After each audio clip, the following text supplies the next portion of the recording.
vocês um erro aqui. Deixa eu apagar aqui o instantinho. Voltando aqui. Conceitualmente falando, né, nós estamos calculando esse objeto aqui.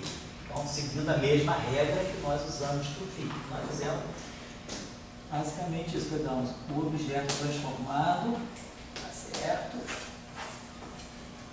Tudo calculado em dx, menos o objeto original, também calculado em dx, tá certo? E aí, sabemos como é que esse objeto aqui tem a regra da cadeia, então você vê como é que o dI se transforma. Então, vamos ver se a gente tem dI fininha, tá certo? Então, eu teria dI.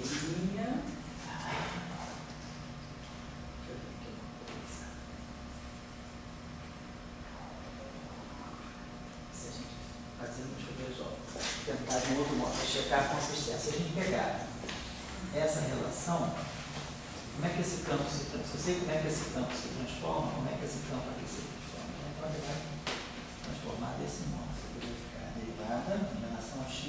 Então, vamos ver isso aqui, então, nosso filhinho. Quando tem uma matriz R, dividido uma matriz S, não importa. Então, se eu for derivar esse cara aqui em relação a x', do S, φ, mais o S, diminuído, tá certo? Então, a transformada desse cara aqui, então vai ter que levar em conta a derivada da transformação. Nós estamos fazendo a derivada da transformação e depois a derivada, né, a variação da derivada. Então, se nós formos fazer isso, quer dizer, tudo indica que o nosso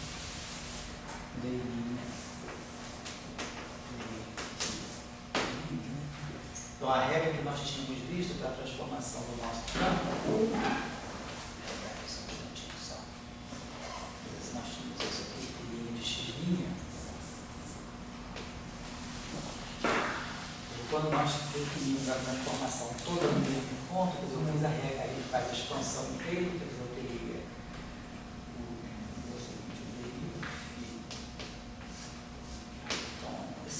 aqui tem a parte, essa representação dele. Vou jogar esse termo aqui.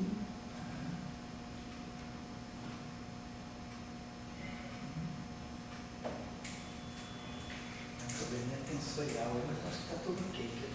Estou sendo fiéis à definição, tudo transformado no ponto, menos tudo original no mesmo ponto. Tá certo? Ali. Quando a derivada do campo se transforma, eu mudo a derivada, tá certo? E sei também tem a variação do campo, tá? Então, nós temos ali se compensa, tá? Vamos dar a derivada da variação. Esse termo ali que está dando a variação derivada da transformação da coordenada, ele está atrapalhando a nossa vida aqui, né? Por que está atrapalhando a nossa vida? Está atrapalhando a nossa vida aqui, João, pelo seguinte, nós gostaríamos que esse termo aqui, de alguma forma, ele pudesse ter, porque nós gostaríamos de ter uma lei de conservação. Então, nós gostaríamos de ter alguma equação que se fechasse desse modo. O DDT de uma grandeza. Aqui a divergência de uma outra grandeza e isso aqui igual a zero. Então tá legal, a gente está tendo o DDT de uma grandeza, o gradiente de uma outra grandeza e esse termo aqui. Então o ideal seria isso igual a zero. Para que isso aqui for uma lei de conservação genuína, esse termo aqui deveria, de alguma maneira, poder ser incorporado aqui. Esse termo aqui está me trazendo, quer dizer, esse termo que basicamente vem disso, eu queria dar isso. Mas esse termo aqui tem um sinal mais. E a derivada temporal desse termo aqui, que me daria exatamente esse termo, também tem um sinal mais, não está tendo cancelamento. Então, tem algum erro aqui, eu não tenho erro. Esse termo aqui não deveria estar sobrado. Eu não tenho como introduzir ele como parte daquele termo. Ele é um termo extra, que está furando, né, essa estrutura de lei de conservação. Então, a única coisa que está atrapalhando esse termo é provavelmente, né, a origem de tudo está vindo aqui, dessa lei de transformação aqui.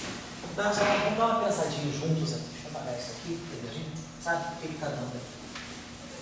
Parece que está ok, mas eu queria só realmente ter certeza de que essa lei está ok. Porque nós estamos, quando nós definimos o nosso campo, isso independentemente de ser rotação ou não, quando a gente definiu que a transformação do nosso, quando a gente definiu que o nosso campo transformado, né, as coordenadas transformadas, ele é alguma coisa, aquela exponencial que eu estou representando assim, aqui de tx, quando nós definimos o nosso delta φ, que a gente quis definir tudo no mesmo ponto, então a gente pegou o filinha, né? Então para nós foi crucial expandir isso aqui, da onde sai o delta x, da origem de tudo. Então isso aqui para nós é o filinha de tx mais delta x, que aí a gente foi e expandiu. Então, isso aqui é o filinha de tx mais delta x, derivada delta di, né? dxi, DI, filinha também, mas aí é aquela discussão do infinito de segunda ordem, isso aqui acaba sendo φ de dx. Então, com isso aqui, a gente tirou o delta, que é o filinha, né? Então, a gente tirou aqui o filinho de tx menos o φ de tx, aparece esse termo aqui. Então, para nós era importante isso aqui, o nosso delta φ, ele acabou sendo o termo que vinha da exponencial, o i θ j φ. E aí veio esse termo aqui, menos delta xi di φ. Tá certo. Isso aí não tem erro, isso aí está ok. A questão nossa agora é quando, vamos fazer só um teste assim, vamos tirar a derivada disso aqui, vamos tirar a derivada j disso aqui, dj do delta φ. Por que eu quero tirar a derivada do delta φ? Então, aqui não tem nada que dependa, a única dependência está aqui, I, θ, J, delta, dj do φ. E depois aqui, menos, aí vamos ter dj do delta xi di φ menos delta xi dj di φ. Isso que eu quero fazer, não tem esses termos aí. Professor, Foi falar. a intenção é fazer as transformações interna e externa mesmo? Isso, fazer interna e externa. Então, eu queria só ver isso. Então, nós estamos vendo quem é a derivada. O nosso problema está sendo comparar a variação da derivada do campo com a derivada da variação do campo. Então, o que eu fiz é isso aqui. A variação do campo está clara para nós, que é essa aqui. Então, agora nós estamos tirando a derivada da variação do campo. Então, estou derivando essa relação. Derivada da variação. Então, aqui nada depende de x, só o campo. Esse objeto aqui, em princípio, pode depender de x. E aí, depois eu tenho as duas derivadas descarregadas em cima do campo e a variação do campo livre. Vamos deixar isso aqui. Deixa eu apagar isso aqui. Para mim, o mais importante para nós é essa relação aqui.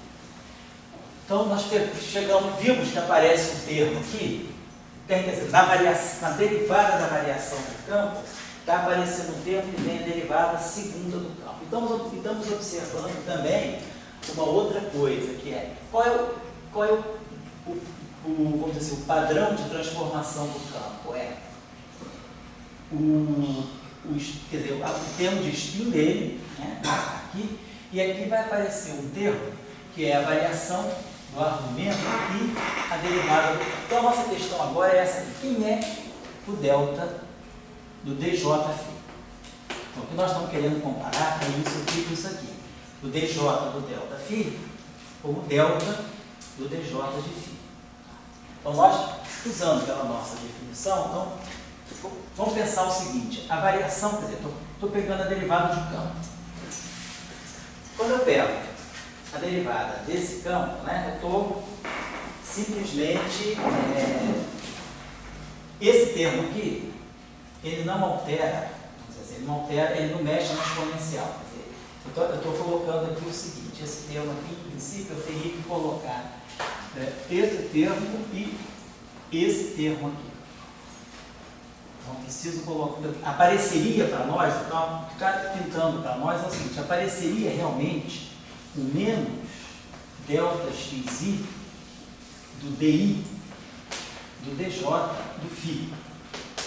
É esse termo que está aqui. Eu estou vendo que, provavelmente, né, deve estar faltado, vamos rever essa nossa definição, mas nessa comparação aqui, se eu pensar que, a partir disso aqui, como é que eu posso derivar isso aqui? Isso aqui eu não posso derivar, isso aqui simplesmente eu tiro a derivada dessa expressão. Mas agora, se eu sei a composição dessa expressão, se eu sei qual é a variação de um campo, a minha pergunta é, como é que varia a derivada desse campo? Quer dizer, a derivada desse campo é também um campo. E esse campo está em que representação? Então, quando eu tiro a derivada, vamos pensar que quando eu pego a derivada do campo, né, fininha, de tx', o que garante a representação dele é isso que está aí.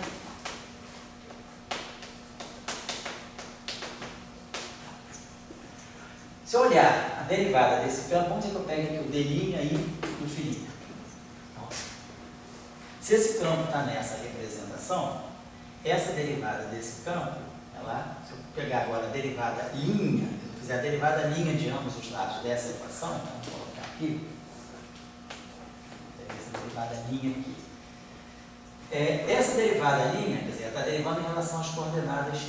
Isso aqui, ele não vê essa derivada. Essa derivada aqui, ela, claro, vai poder atuar nesse campo. Então, o que eu estou achando que a gente está trabalhando aqui, que a gente está perdendo um termo, o que a gente deve estar perdendo é justamente esse termo de derivada segunda aqui, nessa comparação. Eu fiz isso aqui para ver o que apareceria quando a gente derivasse isso aqui. E aparece o termo de derivada segunda que nós não estamos vendo na equação que nós deduzimos para isso aqui. E vou ver por que nós não estamos vendo. Isso eu quero ver. Então, se eu pegar a variação da derivada do campo, vamos pensar como é que eu comporia isso a partir dessa equação. Se esse campo está nessa representação, eu tiro a derivada desse campo, claro que o meu campo tem um índice a mais. Então, se ele tem um índice a mais, ele deve se transformar. Ele vai ter o termo de spin do campo, isso aqui não vai deixar de faltar, tá? Então, vai ter o I, θ, J, dj de φ. Isso aqui certamente vai estar lá. E depois a gente vai ter o dxi, né? A gente vai poder ter esse termo aqui, vai ter que atuar com esse termo aqui na derivada do campo. Quer dizer, aparece nessa transformação aqui, o campo ganha uma derivada. Então eu teria que tirar, na verdade, deve aparecer uma derivada desse objeto todo aqui. Então deveria aparecer, vamos colocar aqui. Se eu fosse me basear nisso aqui, deveria aparecer um DI, dj', que é esse termo que está aqui. Tá? Esse termo é o termo que está aqui. Então, a pessoa tem que pensar agora, da onde é que vai aparecer a derivada j, né, do ΔXi, atuando no D e φ. Isso aqui vai aparecer desse fator, provavelmente. Então, deve ser isso aqui. Se eu pegar esse campo, então vamos escrever isso aqui de novo. D', do φ', do dx'. Então, esse termo aqui eu posso fazer a regra da cadeia. Então, é o termo que vai dar o dxj, dx' dxj. Então, é esse termo aqui. E o φ' é a matriz, vamos chamar aquela matriz S, φ de dx. Vou botar aqui, só para eu ver se está acontecendo aqui. Beleza. Então, quando a gente expande, esse cara aqui vai me dar a derivada em I do ΔXJ, vai me dar algo exatamente desse tipo. Então, tá. Esse termo aqui é o termo que vai me dar a derivada disso aqui. E desse termo aqui, é que eu vou fazer a expansão. Então, acho que é isso que está acontecendo. Só apagar isso aqui, não importa o que eu volte aqui. Mas, então, acho que eu já estou entendendo que está aqui. Escapou a nós aí. Provavelmente foi isso aqui mesmo. Então, eu estou achando, é o seguinte, João, eu estou achando que esse termo aqui realmente ele não deveria estar aqui.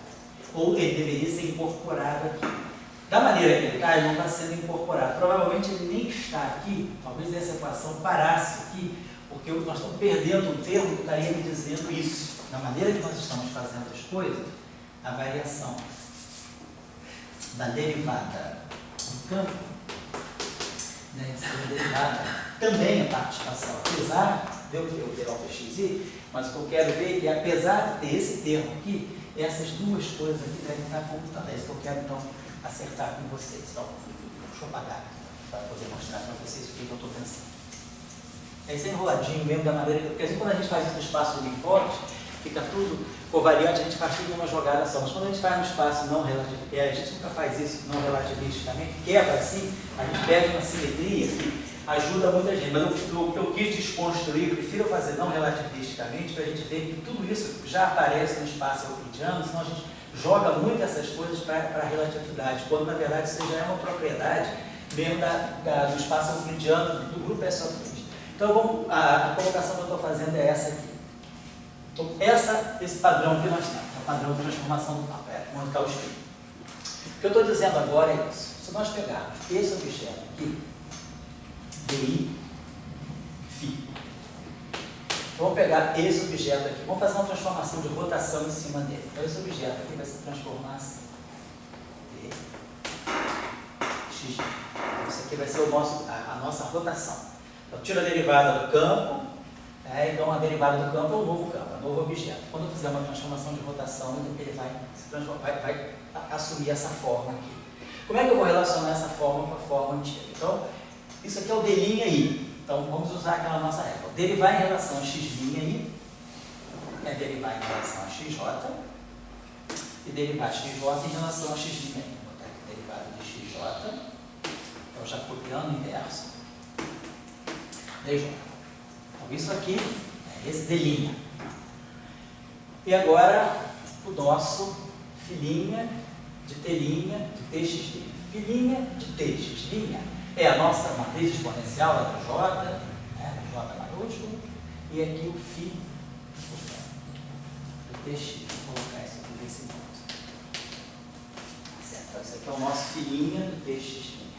Então, nós estamos produzindo esse fator aqui. Então, esse fator aqui, agora a gente sabe o que ele dá. Ele dá o delta de J, então ele dá o DI para nós.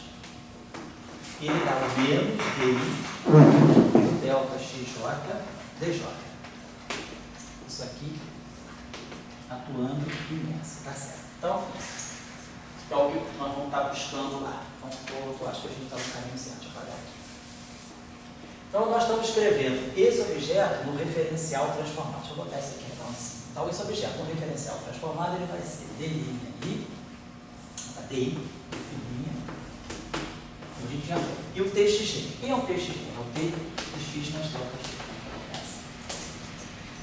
Então, quando a gente expandir esse objeto aqui, isso aqui vai dar para nós DI do φ,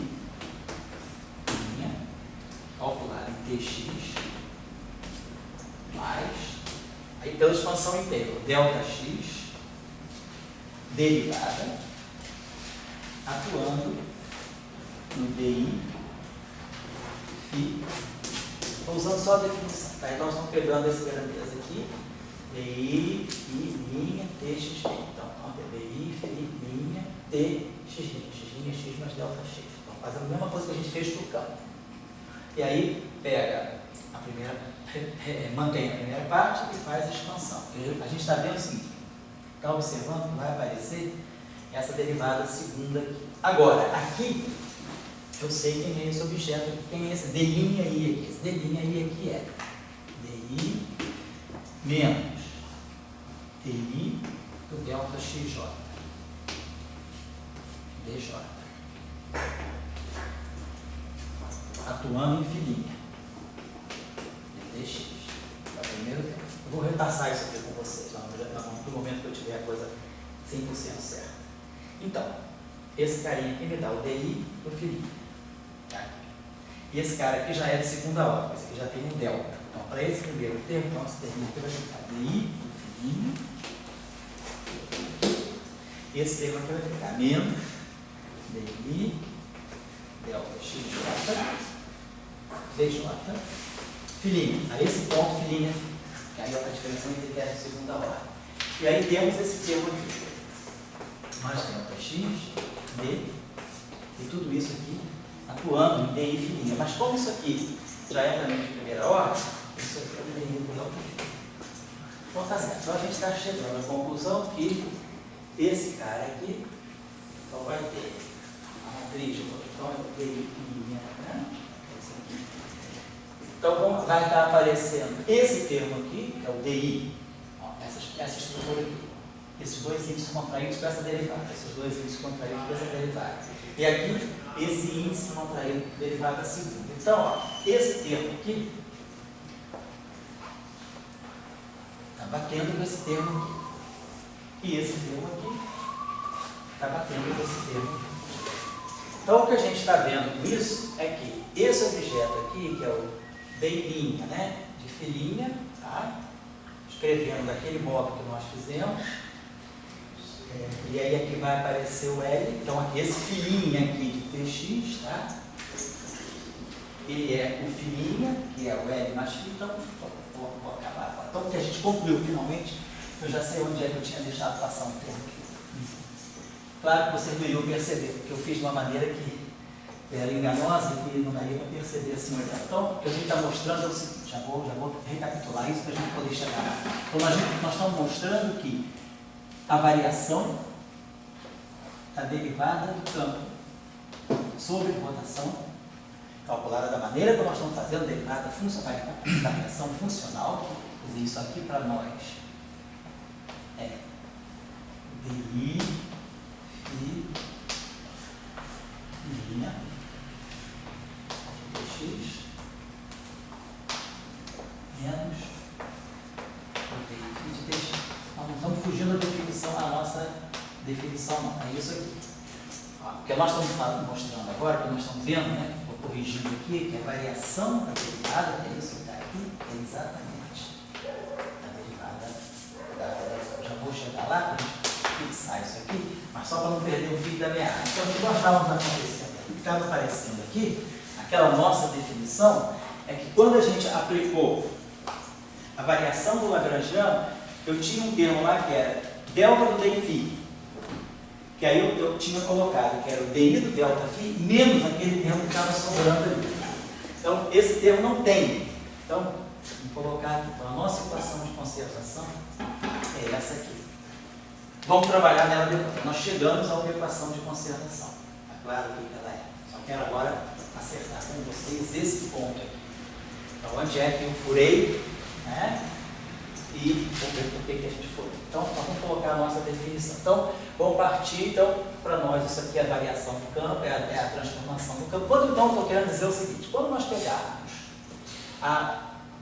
quer dizer, o efeito da rotação na derivada do campo, quer dizer, o efeito da rotação no campo está expresso por essa equação, que é o que dá para nós o delta φ. Aqui nós lemos o delta φ. Qual foi o nosso exercício? Só para a gente pescar o erro, eu pescar o meu erro. Eu derivei o delta φ. E aí vi os termos que apareciam. Então, eu não estou querendo dizer desde o início que a variação do delta φ é o DI da variação do φ. Mas eu só derivei a variação para ver os termos que apareciam, o que podia estar acontecendo quando a gente tira a variação da derivada do campo. O que eu observei, justamente, é que estava faltando esse termo aqui, que é o que dá origem à derivada assim. Então, eu vou recapitular para a gente poder fixar e ver, não cometer mais esse erro assim dessa forma. Então, o que nós tínhamos? A derivada transformada com as coordenadas transformadas. Então, é o efeito da rotação em cima do DI φ. Então, aqui, mantive isso aqui e simplesmente já expandi isso aqui. Mantive isso aqui, então, DI filinha, dx, mais o delta x derivado. Então, você está fazendo a expansão de Taylor. Delta x j, dj, atuando no DI φ linha. Então, fiz só a expansão de Taylor aqui. E aí, claro, a esse ponto, isso aqui já é infinitésima de primeira ordem, então, qualquer diferença que tiver aqui, vai ter que vir de objetos que também são infinitesimais. Então, a esse ponto aqui, a gente pode fazer isso aqui. Beleza, então, é o que eu fiz aí. Então, tá aqui. Agora, nosso problema está aqui. Quem é o DI filinha de TX? Então, vamos lá. DI filinha, derivada. Então, nós já sabemos como é que a derivada se transforma. Atuando no filinha de TX. Então, tá aqui. O filinha de TX nosso está aqui. Então, isso aqui vai ser a derivada do filinha, tá certo? Menos esse termo aqui, que é essa derivada que está aqui. Agora, quem é o filinho de Tx? Então, desse filinho de Tx aqui, vai sair para nós. Então, nós estamos agora impondo a transformação do filinho de Tx, que vai ser aquela matriz S. Então, isso aqui vai dar para nós φ Tx mais a parte de spin, mais o I, θ, J, φ. Filinha. Mas, como esse filinha aqui também já é de φ θ, eu posso colocar isso aqui. Então, com essa... José está dando para filmar isso aqui. Está para ver? Tá. Então, com esse termo aqui, que é o termo que estava faltando, justamente a gente ganha aqui a variação da derivada dá aqueles três termos. Dá o termo de spin, dá o termo que vinha da variação do parâmetro e o termo de derivada seguinte. Então, a conclusão que a gente está chegando é essa, que isso aqui é importante para nós. Então, depois de uma confusão que eu fiz, né? Estou só colocando esse resultado para vocês. Se alguém quiser assim, acertar melhor esse detalhe, então a linha de ação é essa aqui. É só partir daqui. Até se vocês quiserem, pode até tirar uma relação interessante daqui também, que é a seguinte: se a gente só expandir, essa aqui é a relação geral, tá certo? Se eu quiser expandir isso aqui, ó, só para vocês terem uma ideia, então isso aqui é o filinho de T, x mais delta x. Esse pedaço aqui. Isso aqui então é o filinho de T, x, mais delta xj, tj, filinha de Tx, que é o que vai dar para nós o que a gente precisa. E isso aqui então, infinitesimalmente falando, então isso aqui é igual ao S, que é o I, θk, jk, φ.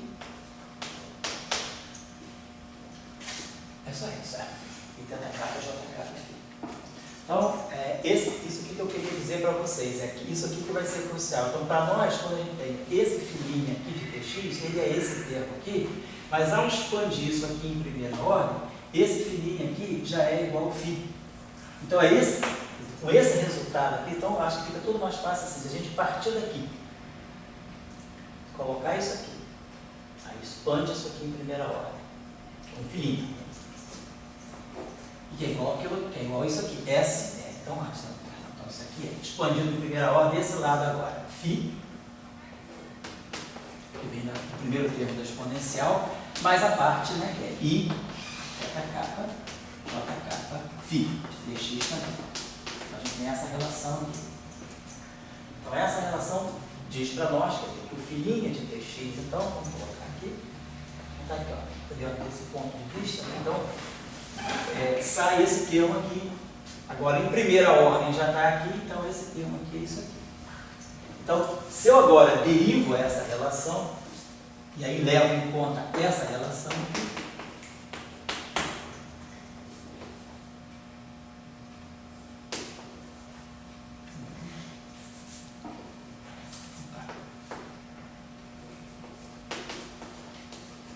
levo em conta essa relação, a gente então chega a isso aqui.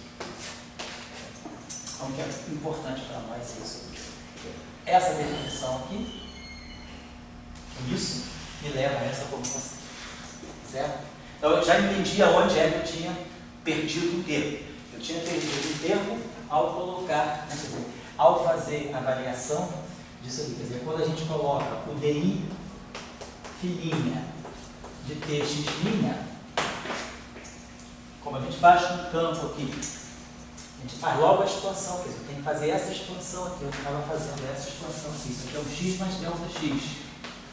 Então é esse termo aqui, ao fazer esse x mais delta x, é esse termo que vai produzir na expansão em Taylor uma derivada desse objeto aqui, vai produzir uma derivada disso, então vai produzir a derivada segunda. Então vai aparecer esse delta x vezes a derivada primeira disso aqui, que é o que vai dar a derivada segunda, que é justamente aquele termo que a gente tinha obtido. Então, é esse termo que é crucial para poder fazer esse fechamento. Isso eu queria finalizar com vocês. Esse termo ele vai sair positivo, vai cortar? Não, ele nem vai aparecer lá.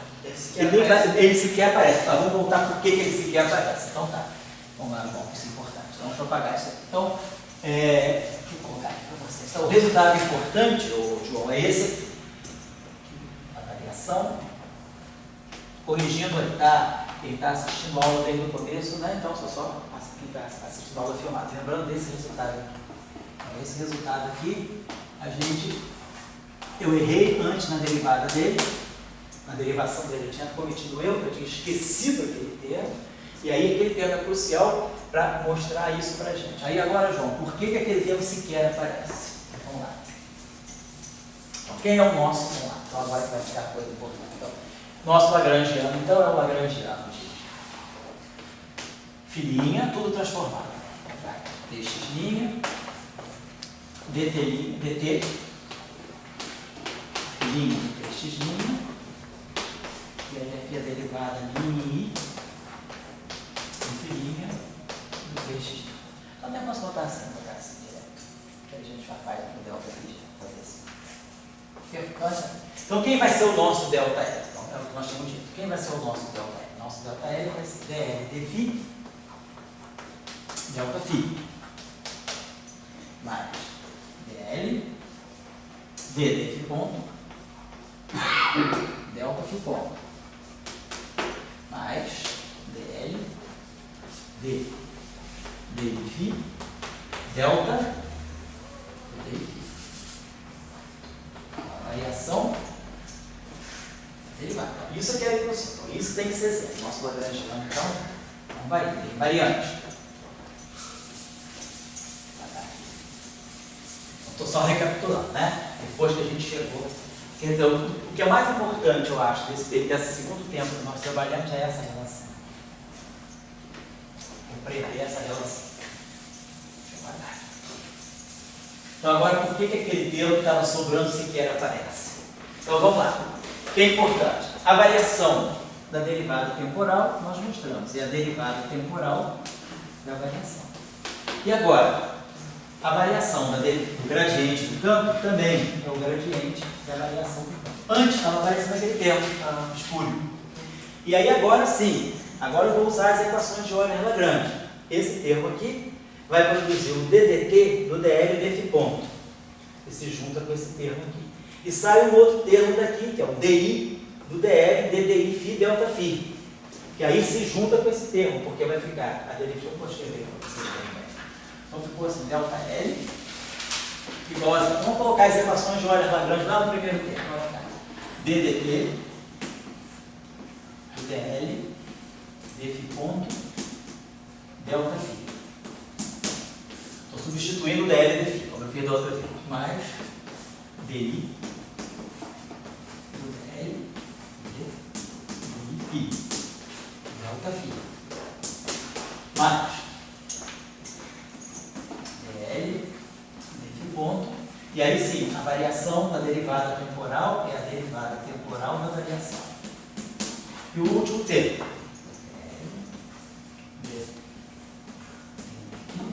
E aí sim, a variação da derivada espacial do campo é a derivada espacial da variação do campo. Aí sim, ó, esse termo aqui se junta com esse, é a derivada desse produto, então esses dois termos aqui, então é 0 igual a ddt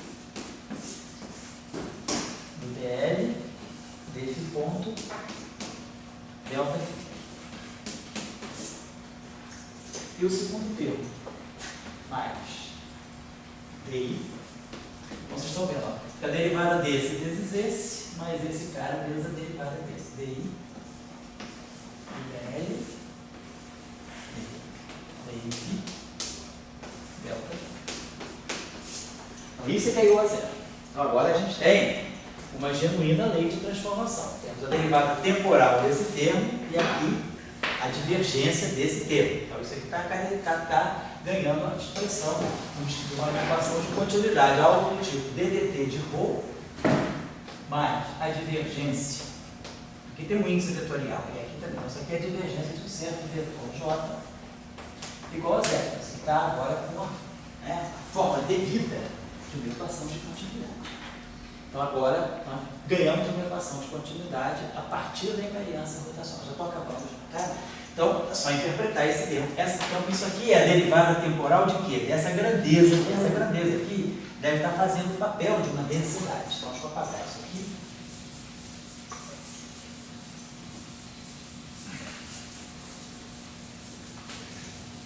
Peço desculpa aí que a aula foi confusa realmente, mas aí quem seguir a aula pode fazer uma limpeza dessa aula, né? Lembrando aqueles passos ali que equivocaram a gente naquela relação.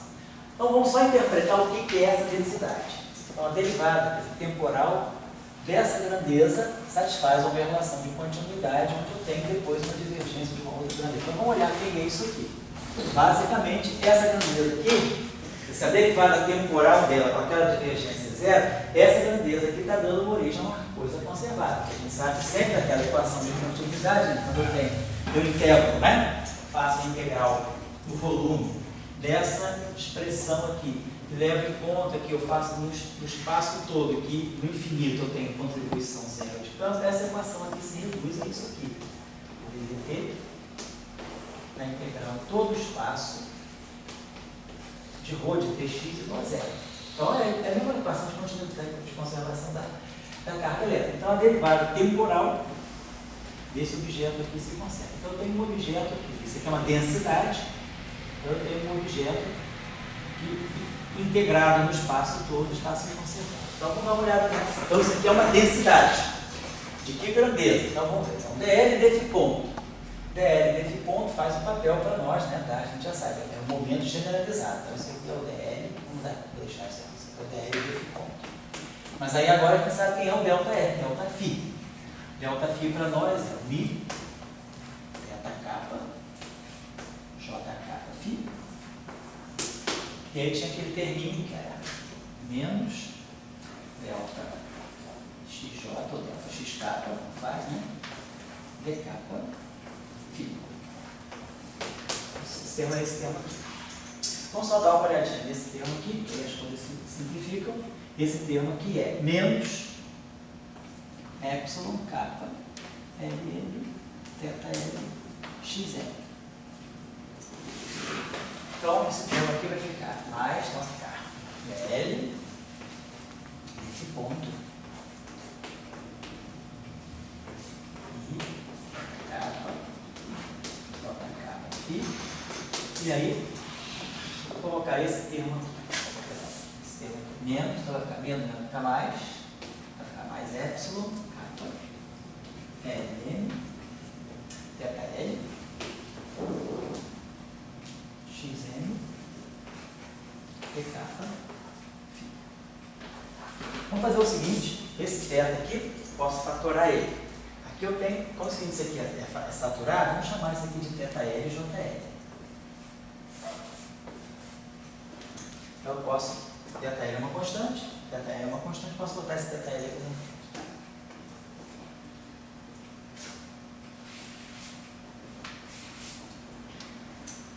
E agora, essa grandeza aqui, ó, epsilon, kappa, Ln, xn, d kappa. Vamos contar, vamos transformar, vamos fazer esse L com esse kappa, trocar o L com kappa.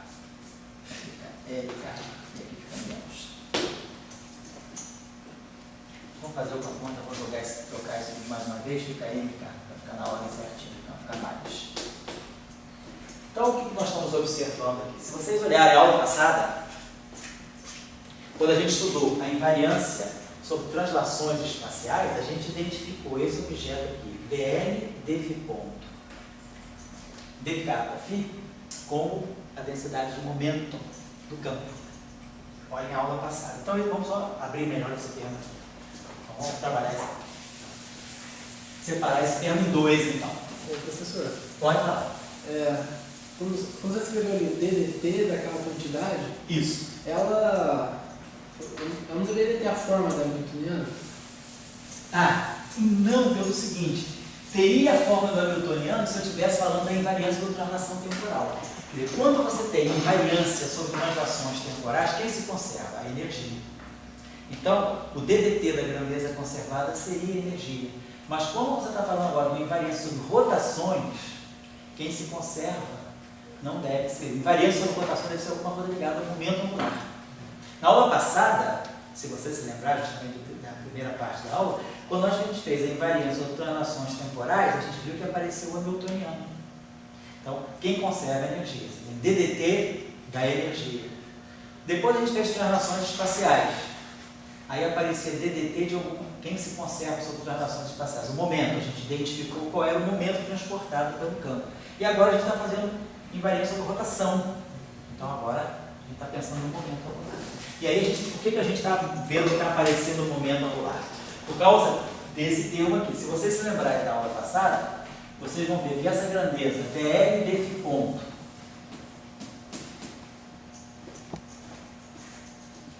dk para φ,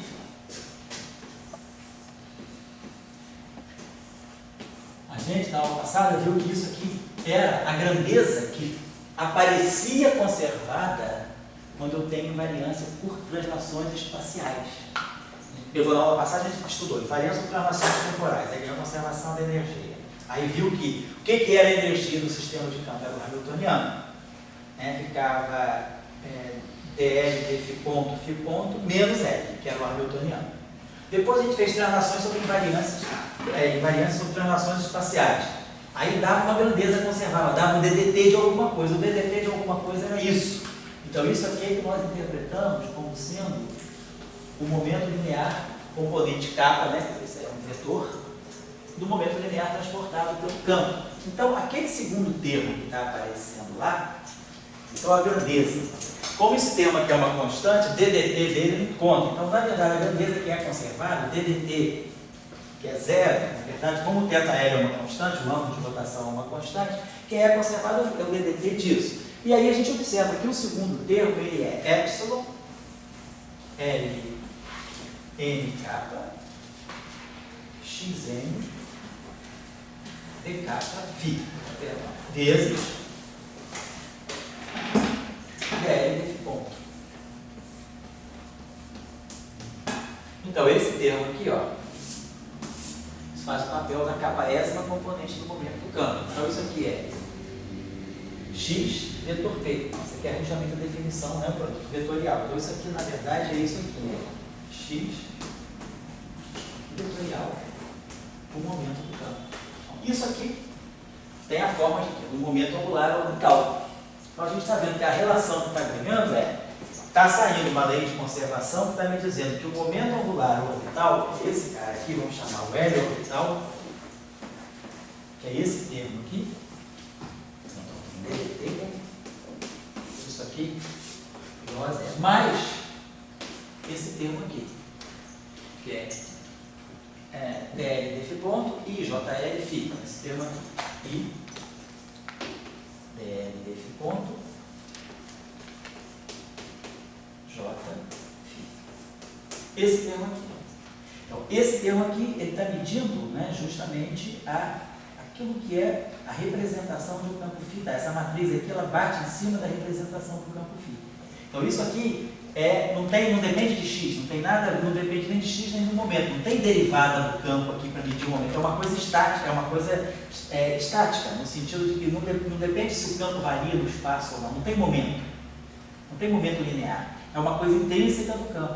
Se o campo for constante, esse termo aqui é zero, porque o dk do φ é zero. Esse termo aqui não tem se o campo for constante, mas se o campo for constante, esse termo aqui tem de qualquer jeito. Então, como isso aqui é uma lei de conservação que está julgando aqui no momento angular, que é o vetor J, eu tirei θL, ficou JL, θL, eu estou chamando JL a componente, J aqui, Então, isso aqui é um L, tem um índice L, então isso aqui é a componente L do momento angular orbital, na verdade é isso aqui. E isso aqui é a componente L do espinho. Então, na verdade, a gente obtém aqui o que seria que faz o papel de tensor de espinho do campo.